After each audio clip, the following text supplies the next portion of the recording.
खुद ब खुद मेरे आंसू आ गए। मैं स्टार्टिंग से ही ज़्यादा था, मैं पहले भी हेल्दी थी और ड्यूरिंग प्रेगनेंसी वेट और भी ज़्यादा बढ़ गया। बट मुझे तो नॉर्मल डिलीवरी स्टार्ट हो जाता है, स्मेल आती है, खाना नहीं अच्छा लगता है, जिन्हें डर लगता है। हेलो दोस्तों, स्वागत है आपका दिव्यत एंड मॉम के चैनल में। कैसे हैं आप लोग? आई होप बहुत ही अच्छे होंगे। मैं दीक्षा, दिव्यत की मॉम। इस वीडियो में मैं आप लोगों के साथ मेरी प्रेगनेंसी का पूरा अनुभव शेयर करने वाली हूँ। ये वीडियो उन माँओं के लिए है जो पहली बार माँ बनने जा रही हैं, या फिर जिन्हें डर लगता है, या फिर जिन्हें ये जानने की उत्सुकता है कि डिलीवरी का एक्सपीरियंस कैसा होता है, नॉर्मल डिलीवरी हो या सी सेक्शन, कैसा एक्सपीरियंस रहता है। तो चलिए आइए शुरुआत करते हैं मेरी प्रेगनेंसी के स्टार्टिंग मंथ से। मेरी प्रेगनेंसी स्टार्टिंग से ही बहुत स्मूथ रही है, बहुत ही नॉर्मल सा केस रहा है मेरा। तो मैंने काफ़ी लोगों का जैसा सुना है कि नोज़िया, वॉमिटिंग स्टार्ट हो जाती है, स्मेल आती है, खाना नहीं अच्छा लगता है, बट मेरे साथ ऐसा कुछ नहीं था। टच वुड, मैं ठीक ठाक थी, मुझे सब पसंद था, मैं सब खाती थी और वीकनेस वगैरह भी नहीं थी, ठीक थी। मेरी प्रेगनेंसी का ये जो जर्नी बहुत ही अच्छी रही। फिर मैंने डॉक्टर से कंसल्ट किया। डॉक्टर ने 3 मंथ तक तो कुछ भी नहीं बोला था। बोले कि ऐसे नॉर्मल चलने दो, बस बहुत वेट वगैरह मत उठाना, ऐसा कुछ काम मत करना जिसमें वेट उठाना पड़े ज़्यादा। 4 मंथ से मेरी डॉक्टर ने मुझे एक्सरसाइज और डाइट चार्ट दिया।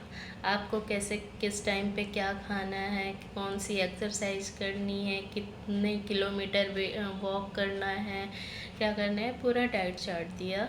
वॉक करना, एक्सरसाइज कंटिन्यू करना। मैं अपने हस्बैंड के साथ जाती थी वॉक करने, घर पर आकर एक्सरसाइज करती थी। तो शायद इसी वजह से मेरा सब कुछ स्मूथ सा रहा, कुछ प्रॉब्लम नहीं हुई ज़्यादा मुझे। और हाँ, मैंने एक चीज़ और सुनी हुई थी, लोग बोलते हैं कि जिसका वेट बहुत ज़्यादा होता है उसका नॉर्मल डिलीवरी में बहुत प्रॉब्लम होती है, सी सेक्शन ही होता है ज़्यादातर।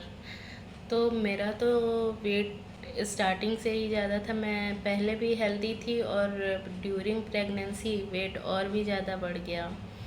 बट मुझे तो नॉर्मल डिलीवरी ही चाहिए थी, क्योंकि मैंने काफ़ी लोगों का सुना था कि सी सेक्शन के बाद बॉडी में बहुत सारी प्रॉब्लम्स आ जाती हैं, बैक पेन वगैरह। इस वजह से मुझे नॉर्मल डिलीवरी ही चाहिए थी। बट अब क्या करूँ, मेरा वेट ज़्यादा है। मैंने डॉक्टर को बताया, डॉक्टर बोली कोई प्रॉब्लम नहीं है, टेंशन मत लो। लोग ऐसे ही कहते हैं। आफ्टर 6 मंथ प्रेगनेंसी मैं अपने मायके चली गई, मम्मी के पास। वहाँ मैंने दूसरी डॉक्टर से कंसल्ट किया। वो डॉक्टर भी बहुत ही हेल्पफुल और सपोर्टिव थी। उन्होंने भी यही बोला कि हम पहले नॉर्मल डिलीवरी के लिए ही ट्राई करेंगे। 8th मंथ चल रहा था, मेरी सोनोग्राफी हुई। सोनोग्राफी की भी रिपोर्ट सारी नॉर्मल थी, सब कुछ ठीक था। मेरी जो ड्यू डेट थी वो डॉक्टर ने 23 जुलाई दी हुई थी। डॉक्टर ने मुझे 15 जुलाई बुलाया चेकअप के लिए कि आप आइए, हम चेकअप करेंगे 15 जुलाई को, फिर आगे जैसा होगा वैसा मैं आपको सजेस्ट करूँगी, नॉर्मल करना है या फिर सिजेरियन करना है। मैंने कहा ठीक है। बट 15 जुलाई आने से पहले ही 28 जून मैं रात में आराम से सोई। 29 जून मॉर्निंग 8 o'clock में जब सो के उठी, वॉशरूम गई, फिर वापस आई। 2 मिनट बाद मुझे फिर से ऐसा लगा कि मुझे वॉशरूम जाना है, फिर मैं गई वॉशरूम। तो जैसा कि मैंने कई सारे वीडियोस वगैरह देखे थे, सुना था कि कैसे क्या होता है, तो मुझे ऐसा लगा कि मेरा वाटर बैग लीकेज हो गया है। बट फर्स्ट प्रेगनेंसी थी तो ऐसा कुछ नॉलेज नहीं था।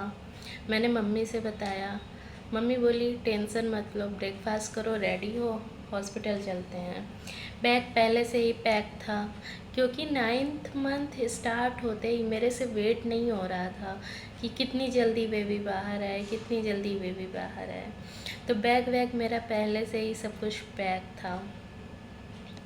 मेरा 8th मंथ कंप्लीट हो गया था और 9th मंथ के 12 डेज हो गए थे। तो यानी कि मेरा 8th मंथ और 12 डेज। 9th मंथ कंप्लीट भी नहीं हुआ था मेरा। फिर हम रेडी हुए और हॉस्पिटल के लिए निकल गए। जब हॉस्पिटल पहुँचे, स्टाफ नर्स वगैरह थे वहाँ पे, उन्होंने चेक किया तो उन्होंने बताया कि अभी आपका सर्विक्स ओपन नहीं हुआ है और ना ही पेन आ रहा है।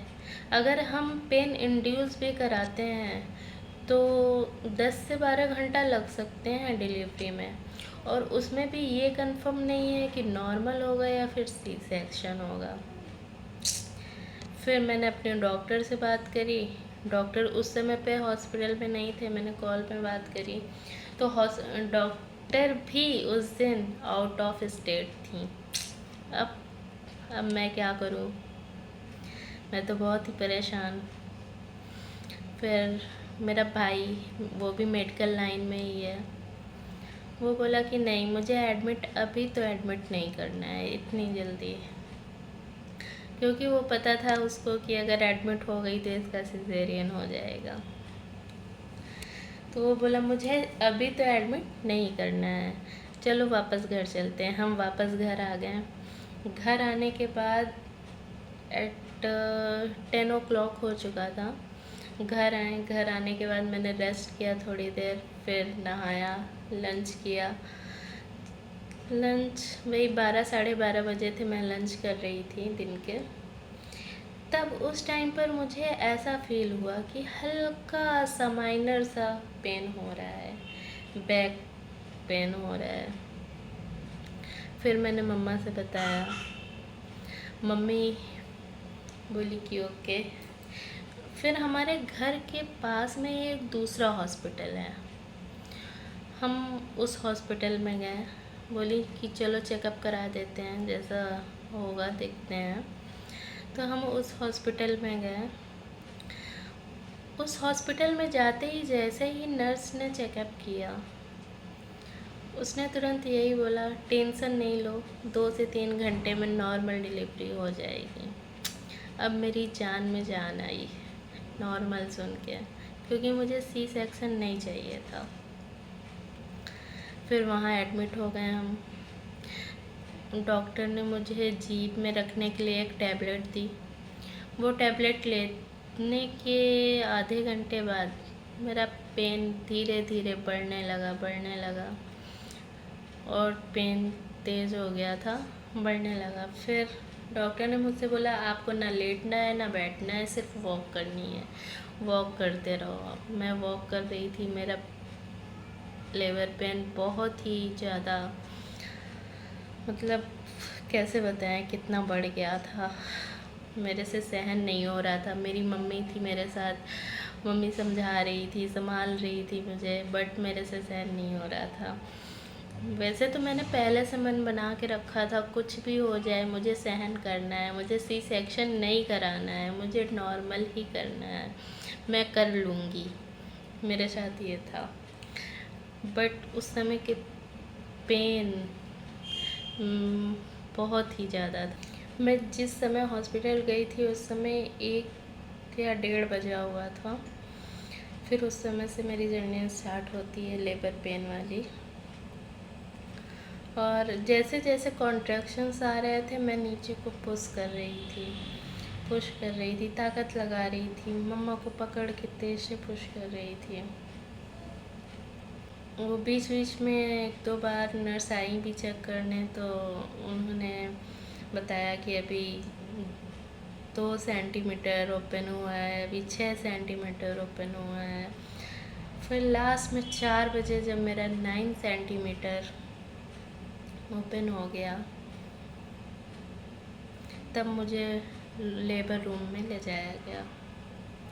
मैं लेबर रूम में गई, अंदर से बहुत ही डर था, बहुत ही ज़्यादा डर था, कैसे क्या होगा पता नहीं, क्योंकि इतना ज़्यादा पेन जो कि मुझसे सहन नहीं हो रहा था, बट मैं सहन कर रही थी। बस मेरे अंदर ये था, नहीं दीक्षा तुम कर लोगी, दीक्षा तुम कर लोगी, मैं अंदर से बस यही बोल रही थी। अब लेबर रूम में डिलीवरी का प्रोसेस स्टार्ट होता है। मेरा कॉन्ट्रैक्शंस आ रहे थे, मैं पुश कर रही थी, बट अब मैं इतना थक गई थी कि मेरे से नहीं हो रहा था, मैं पुश नहीं कर पा रही थी। और डॉक्टर बोल रही थी थोड़ा सा और पुश करो, थोड़ा सा और, वन मोर पुश, बट नहीं हो रहा था मेरे से। मैं ट्राई कर रही थी। फिर एक नर्स थी बगल में, उन्होंने मेरे पेट के ऊपर से पुश किया थे, इसमें ताकत लगा के पुश किया, और मैंने भी ट्राई किया। फिर वो तभी जोर का कॉन्ट्रैक्शन आया और मैंने तेज से ताकत लगाई, मेरा बेबी बाहर आ गया। उसके बाद मेरे बच्चे की रोने की आवाज़ आई, और वह पल मैं कभी नहीं भूल सकती, कभी नहीं भूल सकती। खुद ब खुद मेरे आंसू आ गए, मैं रोने लगी। मैंने अपने बेटे को पहली बार देखा और ऐसा लगा जैसे मानो सारा दर्द गायब सा हो गया है। तो नॉर्मल डिलीवरी के बाद रिकवर होने में थोड़ा सा टाइम लगता है। डॉक्टर ने मुझे बताया कि चलना फिरना जल्दी स्टार्ट कर देना चाहिए, जिससे ब्लड सर्कुलेशन चलता रहता है। और अगर आप भी पहली बार माँ बनने जा रही हैं तो मैं आपसे यही कहूँगी कि आप अपने शरीर को जानें, डॉक्टर की सलाह लें, डरे बिल्कुल नहीं। आप यही अंदर से मन बनाइए कि मैं कर लूँगी, सब कुछ अच्छे से होगा।